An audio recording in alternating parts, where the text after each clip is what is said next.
Good morning.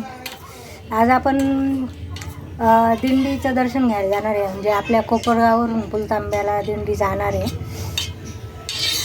उद्या आषाढातली लहान एकादशी आहे, तर पुलतांब्याला यात्रा असते, तर त्यामुळं आपण दिंडीचं दर्शन घ्यायला जाऊ. तसं उद्या आम्ही जाणार आहे पुलतांब्याला. चांगदेव महाराजांचं मंदिर आहे तिथे आहे ना, चांगदेव महाराजांनी समाधी घेतलेली. तर चला जाऊ दिंडीचं दर्शन घ्यायला. तुम्ही पण घ्या दिंडीचं दर्शन.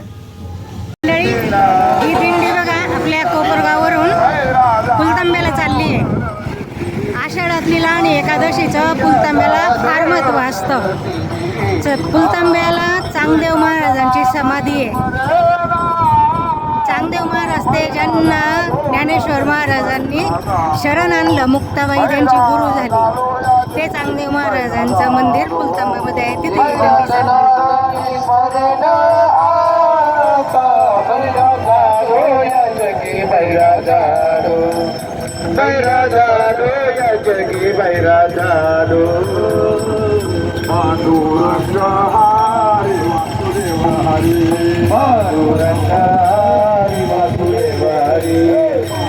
आषाढी आणि कार्तिकी या चार एकादशींचं फार महत्त्व आहे.